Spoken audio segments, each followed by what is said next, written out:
Bismillahirrahmanirrahim. Assalamualaikum warahmatullahi wabarakatuh. Waalaikumsalam warahmatullahi wabarakatuh. Selamat siang ibu-ibu semuanya. Ya, Bagaimana kabarnya Bu untuk hari ini Bu?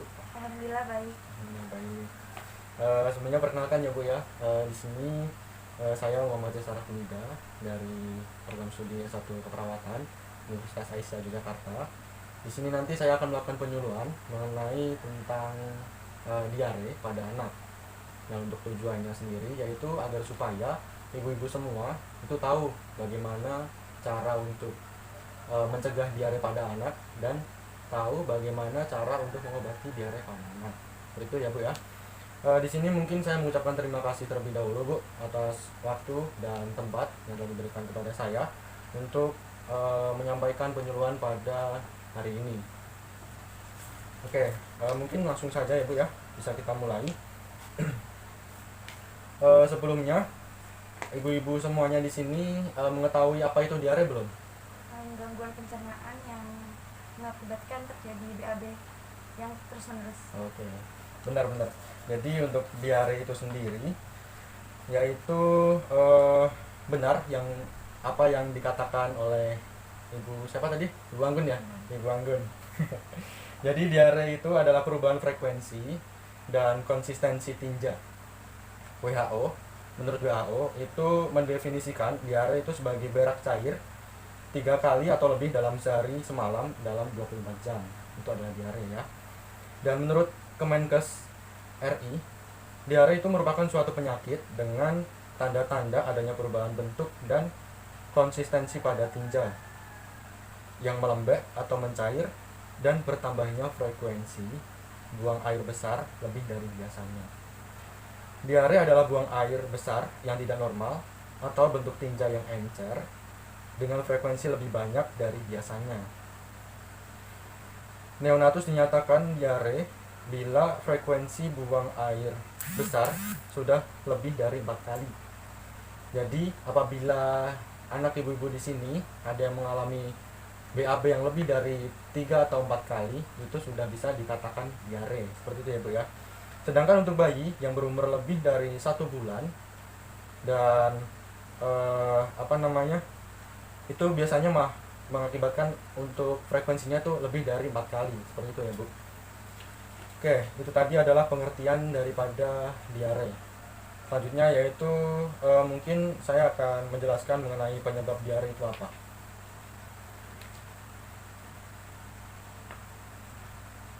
Oke, di sini menurut Kemenkes ada beberapa faktor pada penjamu dapat meningkatkan insiden beberapa penyakit dan lamanya diare. Faktor-faktor tersebut adalah yang pertama, tidak memberikan ASI sampai 2 tahun. ASI mengandung antibodi yang dapat melindungi kita terhadap berbagai kuman penyebab diare seperti untuk contohnya itu kuman yang bernama Shigella dan V. cholera. Kemudian yang kedua, kurang gizi, beratnya penyakit, lama dan resiko kematian karena diare meningkat pada anak-anak yang menderita gangguan gizi, terutama pada penderita gizi buruk.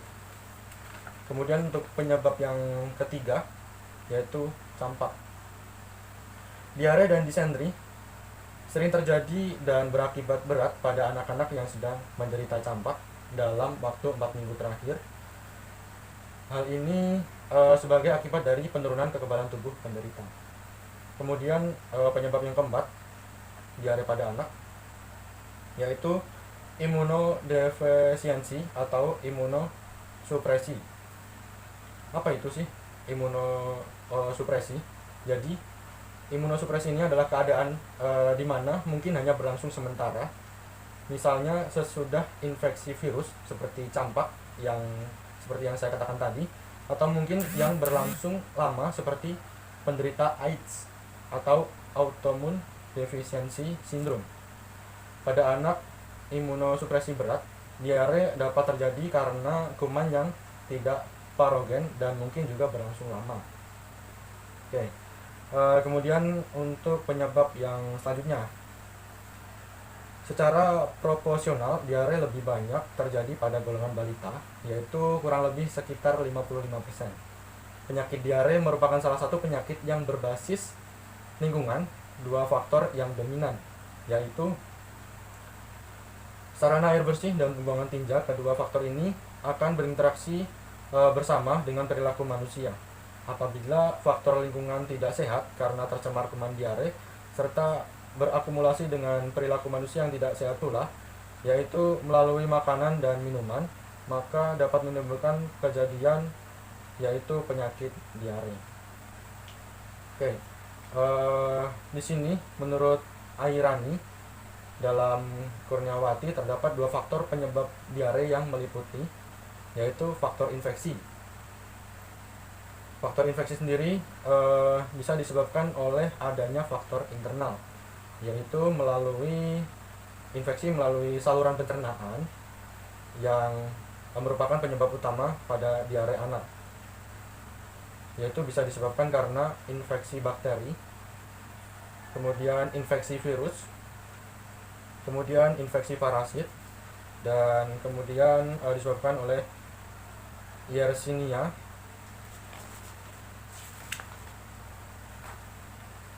Oh ya, untuk infeksi virus tadi, untuk infeksi bakteri tadi, yaitu disebabkan oleh bakteri. Untuk contohnya tuh Vibrio E. coli, yaitu pada minuman yang belum dimasak atau air mentah, seperti itu. Kemudian untuk yang kedua itu disebabkan oleh infeksi parental, infeksi di bagian tubuh lain di luar alat pencernaan. Keadaan ini terutama terdapat pada bayi dan anak berumur di bawah 2 tahun. Oke, itu tadi mungkin untuk penyebab daripada diare itu sendiri ya Bu ya. Untuk selanjutnya mungkin perlu kita bahas untuk mengenai jenis-jenis daripada diare. Untuk jenis-jenisnya tuh ada banyak sekali Bu untuk jenis-jenis diare. Yang pertama, diare akut cair, yaitu buang air besar yang frekuensinya lebih sering dari biasanya.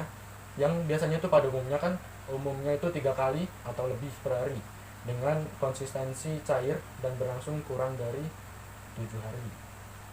Itu diare akut cair. Kemudian diare bermasalah. Diare bermasalah terdiri dari diare berdarah, kolera, diare berkepanjangan, kemudian diare persisten atau kronik, dan diare dengan malnutrisi. Selanjutnya yaitu diare berdarah. Diare berdarah atau yang biasa disebut dengan disentri itu adalah diare dengan darah dan lendir dalam tinja dan dapat disertai dengan adanya tenesmus. Kemudian untuk jenis diare yang keempat yaitu kolera. Kolera itu adalah diare terus-menerus, cair seperti air cucian tanpa sakit perut, biasanya itu disertai mual dan muntah pada saat awal penyakitnya. Kemudian yang untuk jenis yang kelima yaitu diare berkepanjangan. Diare berkepanjangan yaitu diare yang berlangsung lebih dari 7 hari dan kurang dari 14 hari. Penyebab diare berkepanjangan ini berbeda dengan diare akut. Pada keadaan ini kita tidak lagi memikirkan infeksi virus, melainkan infeksi bakteri, parasit, malabsorpsi, dan beberapa penyebab lain dari diare persisten. Kemudian yang jenis terakhir yaitu diare persisten atau diare kronis, yaitu adalah diare dengan atau tanpa disertai darah dan berlangsung selama 14 hari atau lebih.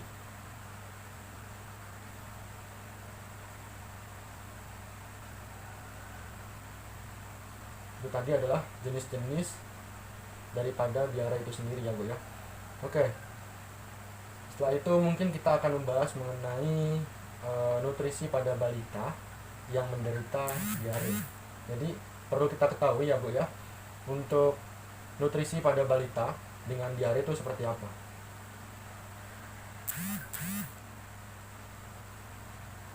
Kondisi peristaltik usus yang tidak memungkinkan, maka perlu diberikan makanan yang lunak untuk membantu peristaltik usus.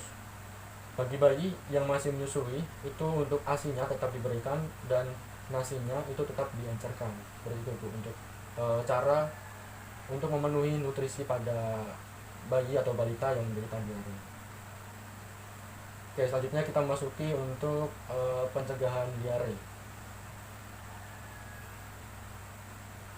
Jadi untuk diare itu dapat kita cegah yaitu dengan cara melalui promosi kesehatan. Yang pertama, menggunakan air bersih. Tanda-tanda air bersih itu seperti apa sih Bu? Belum pada tahu ya tentunya. Air bersih itu tanda-tandanya ada 3, yaitu tidak berwarna, tidak berbau, dan tidak berasa. Kemudian untuk pencegahannya yang kedua yaitu memasak air sampai mendidih sebelum diminum untuk mematikan sebagian besar kuman penyakit. Kemudian yang ketiga, mencuci tangan dengan sabun pada waktu sebelum makan dan sesudah makan dan sesudah buang air besar atau BAB. Kemudian yang keempat, memberikan ASI pada anak sampai berusia 2 tahun. Selanjutnya, kita juga perlu memperhatikan untuk jamban agar tetap bersih, dan saya sangat merekomendasikan untuk jambannya itu perlu dibersihkan setiap hari kalau perlu. Kemudian yang terakhir yaitu membuang tinja bayi dengan benar. Untuk caranya mungkin nanti ibu-ibu semuanya bisa mencari referensi untuk bagaimana cara pembuangan tinja bayi yang benar. Oke, untuk yang terakhir yaitu saya akan menjelaskan mengenai tentang pengobatan diare. Nah, untuk pengobatan diare ini ada beberapa terapi. Yang pertama yaitu tanpa dehidrasi atau yang biasa kita sebut dengan terapi A. Pada terapi ini anak itu biasanya masih mengalami kondisi normal yaitu lincah dan masih perlu makan dan minum seperti biasa. Untuk pengobatannya itu dapat dilakukan oleh ibu-ibu semuanya yang ada di sini dengan cara memberikan makan dan minuman yang ada di rumah seperti air kelapa, kemudian larutan gula dan garam, air tajin, maupun oralit. Kemudian yang kedua yaitu dehidrasi ringan atau sedang atau yang biasa kita sebut dengan terapi B, yaitu biasanya untuk terapi B ini diberikan pada diare dengan dehidrasi ringan yang ditandai dengan hilangnya cairan sampai 5% dari berat badan. Sedangkan pada diare sedang terjadi kehilangan cairan 6-10% dari berat badan. Untuk mengobati penyakit diare pada derajat dehidrasi ringan atau sedang digunakan terapi B ini, yaitu sebagai yaitu untuk langkah-langkahnya. Pada 3 jam pertama kita berikan obat oralit yang digunakan pada usia kurang dari 1 tahun yaitu 350 ml.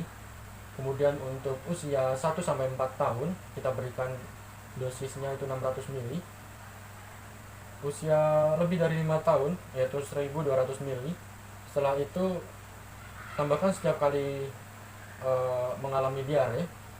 Usia kurang dari 1 tahun 100 ml, usia 1-4 tahun 200 ml, dan usia lebih dari 5 tahun 400 ml. Kemudian untuk dehidrasi berat, untuk diare dehidrasi berat ditandai dengan BAB atau diare terus menerus, biasanya lebih dari 10 kali disertai mual dan muntah. Nah, biasanya apabila mual dan muntah itu kehilangan cairan lebih dari 10% berat badannya. Jadi diare ini diatasi dengan terapi C, yaitu perawatan di puskesmas atau rumah sakit untuk dilakukan infus cair atau infus RL, Ringer Lagnat. Kemudian untuk terapi yang selanjutnya yaitu dengan teruskan pemberian makan. yaitu pemberian makan seperti semula, diberikan sedini mungkin dan disesuaikan dengan kebutuhan. Untuk yang terakhir, untuk pengobatannya yaitu pemberian antibiotik. Jadi untuk pemberian antibiotik ini harus sesuai dengan resep dokter. Oke, baik ibu-ibu semuanya. Mungkin itu tadi untuk penjelasan dari saya mengenai diare. Nah, sekiranya mungkin dari ibu-ibu ada pertanyaan, Bu? Saya izin bertanya, Ya. bagaimana cara mengobati diare pada anak yang terjadi 3-4 kali sehari? Tadi saya kurang jelas. Oke, baik. Saya izin menjawab ya, Bu ya. Untuk pertanyaan Ibu, mungkin untuk pada anak yang mengalami diare 3-4 kali sehari, yaitu mungkin kita bisa menggunakan terapi A, dan itu tadi termasuk tanpa dehidrasi ya, Bu ya. Nah, itu cara pengobatannya atau cara mengobatinya yaitu dengan memberikan cairan air kelapa, kemudian LGG atau larutan gula dan garam, kemudian air tajin, kemudian mungkin kita juga bisa memberikan oralit atau kita bisa memberikan minuman yang cukup seperti itu. Mungkin sudah terjawab ya, Bu ya, atau ada yang ingin tanyakan kembali? Nggak ada. Oke. Apabila tidak ada pertanyaan kembali, selanjutnya mungkin saya bisa mengevaluasi ya, Bu, untuk penyuluhan kali ini ya. Kita review kembali. Jadi saya gantian yang bertanya kepada ibu-ibu semuanya. Untuk cara pencegahan dan pengobatan yang sudah saya jelaskan tadi, itu bagaimana ya? Tadi Bapak menjelaskan untuk pencegahan diare menggunakan air bersih, memasak air sampai mendidih, mencuci tangan dengan sabun, memberikan ASI pada anak sampai berusia 2 tahun, menggunakan jamban yang sehat, lalu membuang tinja bayi dengan benar. Oke, itu tadi untuk cara pencegahannya ya. Untuk cara pengobatannya tadi? Cara pengobatannya tadi ada tanpa dehidrasi, menggunakan terapi A, seperti memberikan air kelapa, Ya, yang barusan saya jelaskan. ya. Terus dehidrasi ringan atau sedang, menggunakan terapi B, atau diberikan oralit. Yang ketiga dehidrasi berat, terapi C, langsung dibawa ke puskesmas terdekat. Ya. Terus yang D, memberikan makan, kemudian makan seperti semula, diberikan sedini mungkin, disesuaikan dengan kebutuhan. Terus yang keempat atau kelima antibiotik. Iya, pemberian antibiotik. Sedikit penjelasan lagi ya, Bu ya. Jadi untuk terapi B tadi, untuk pemberian oral itu sesuai dengan umur, kayak gitu ya. Jadi untuk umurnya itu beda-beda, untuk pemberian dosisnya pun beda-beda, seperti itu ya, Bu ya. Mungkin cukup ya, Bu ya, untuk penyuluhan pada hari ini. Apa mungkin ada yang masih belum jelas? Sudah? Jelas. Oke, sudah jelas. Apabila sudah jelas, mungkin cukup sekian dari saya. Kurang lebihnya saya mohon maaf. Wabillahi taufiq wal hidayah. Wassalamualaikum warahmatullahi wabarakatuh. Waalaikumsalam warahmatullahi wabarakatuh.